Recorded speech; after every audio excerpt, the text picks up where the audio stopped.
Hi, I'm Mary Kay Baum, And I'm Dan Folkman. and we've prepared a 1-minute video for you to explain what communities of interest are and how we can map them. Mary Kay, let me show it right now. Draw the line now. Local communities are the bedrock of our democracy. Gerrymandering our election districts for partisan gain is simply wrong. Keeping our communities of interest whole within election districts can help end partisan gerrymandering in Wisconsin. It's the right thing to do. The People's Map Commission is busy making sure our local communities are included in the new voting districts being drawn this year. They need to hear from us. Let's draw our boundaries and tell why our friends and neighbors, along with local municipalities, businesses, schools, and other assets, must be kept together within single election districts. Say, this is my neighborhood, my town, my city, or my county.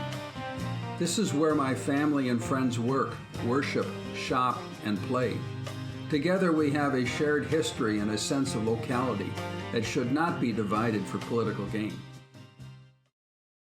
But wait, Mary Kay, there's more. Let's show people how they can do their own maps. Yes, let's go to our computers and open them, and we'll go to Wisconsin People's Maps Commission, and that URL is portal.wisconsin-mapping.org. Great idea. Let's get over there. Okay.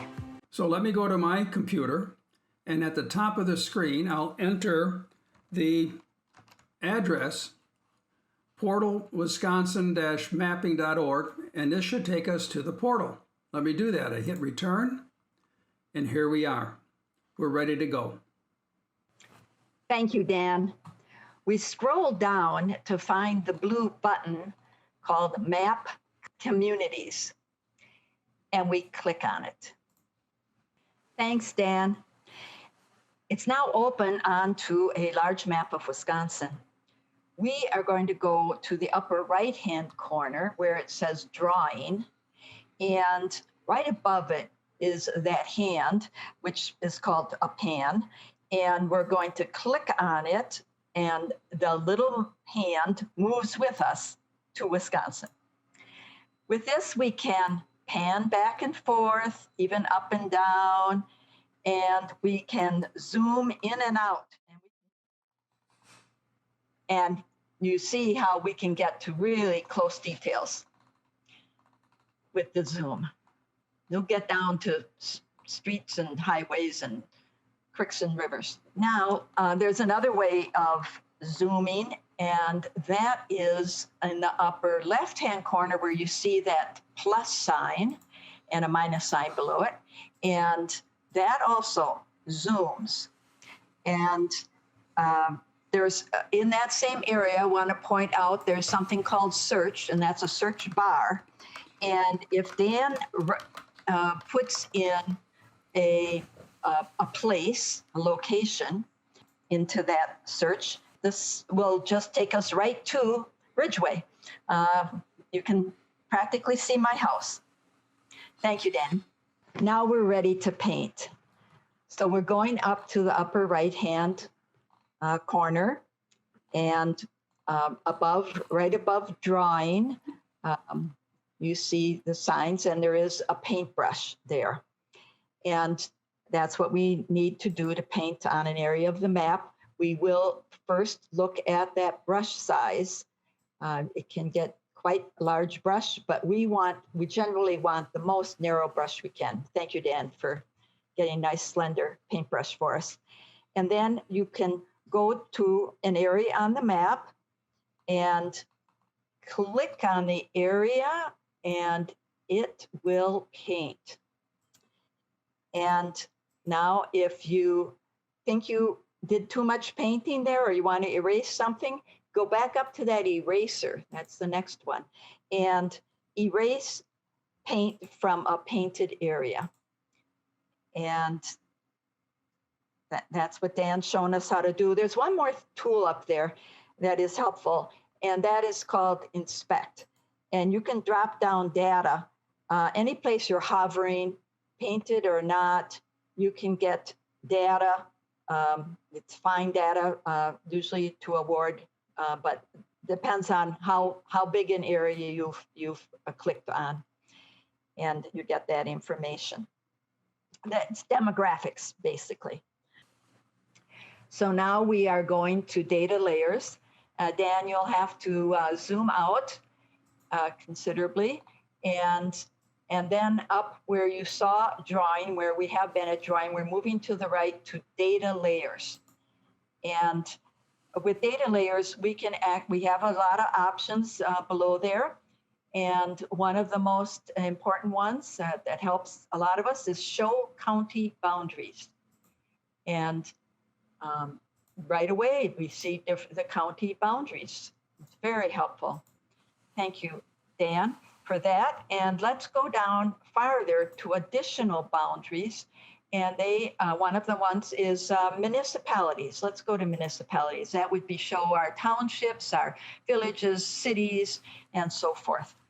And probably one of the most important is school districts also. It's one of the ones that helps us determine maybe the lines of our communities of interest. The one last thing I want to show you is under additional boundaries is hidden. And sometimes you just need to get rid of those boundaries as you're working in this program. And thank you, Dan, for doing that. Now it's optional, but under drawings, we can also paint in different colors the areas of interest that together make up one community of interest. Dan, will you show us your map that shows several neighborhoods that help make up, that are areas of interest within your community of interest? Sure, that sounds like a great idea. I'm busy drawing my map, my community of interest over here in Milwaukee. Let me zoom in. And as I zoom in, you can begin to see my community of interest show up. And I live right there in the city of Milwaukee. And it's made up of 3 areas of interest. If I drop down, you can see that one area of interest is the green color called Brewer's Hill. And the blue area is called River West, and the gold area is called Harambee. Together, I'm saying here that these 3 together make up my community of interest. We've got some areas, let me do this, and important places that I've begun to identify. Over here is the Jazz Gallery. Let me zoom in a little bit closer so we can separate them out. So there's the Jazz Gallery. And I talk about what the Jazz Gallery is. It's actually been a jazz gallery, and now it's a Jazz Gallery Art Center. If I go over here, there's the River West Co-op. So the community together is, it's our co-op facility. So that's where we do our shopping and the like, and it's really, really great. Down here is Kilbourne Reservoir Park. Let me zoom even further. And this is really a historic place. This was Reservoir. This was a massive reservoir that was getting water from Lake Michigan. And the reservoir would then serve the fresh water supply for all of this area. Today, it's a park that provides a tremendous overlook to the central city, downtown Milwaukee area. It's just stunning. My wife and I, many times on our walks, we do the reservoir little trip. And a couple of more things, the Pete's Fruit Market. This is really a tremendous, it's a fairly new facility, but they provide fresh and organic fruit and vegetables, also meat and other foods.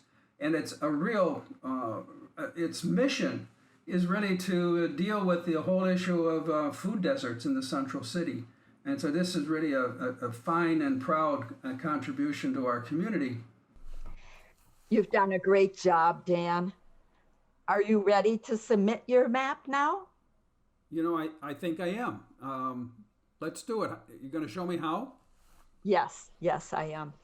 We'll go up to the top right corner where there is that save bar right there. And you will click on the save bar. All right, click. This pop-up will come up, and it tells you that the plan has been saved, and there is a URL special code for you that you should copy to your clipboard and save it so you can show it. You can actually show what you've done to others. And then you are able to go to the bottom of that little pop-up, and it says what you need to know. Proceed to submit map. And you will click on that, and you will get a submittal form with lots of blanks to fill in. I'm going to hit this now, and then we're going to go to that submittal form. Well, Dan, here we are at the submission form. Oh, wow. Okay, Mary Kate, let me do this, and you watch me. My submission title is Milwaukee Neighborhoods. Uh-huh. 3 make 1. That's because Milwaukee Neighborhoods, 3 make 1, because I got 3 neighborhoods combined into 1. Correct. Good. And I'm doing a community of interest, so I got to click on community of interest. That's right. And now what I have is I have to enter the district URL. Mm-hmm. Then that's the one that I copied just a few minutes ago. Copy that from my records, and I'm going to paste it right here. Very good.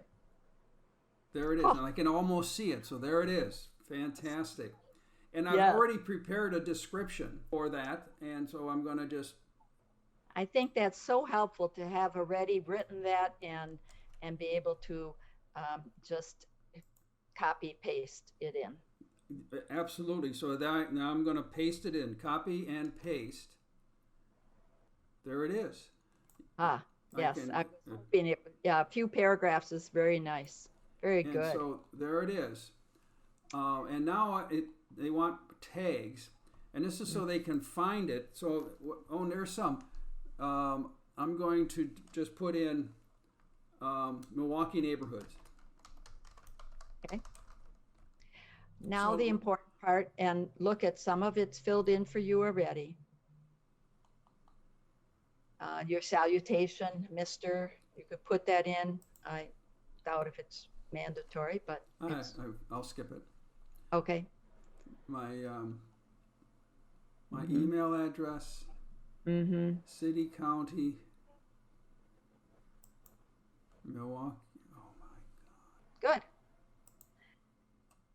Now there's 3 buttons at the bottom there, and when I first did mine, I thought I had to choose between them, but really the point is to check each one of those.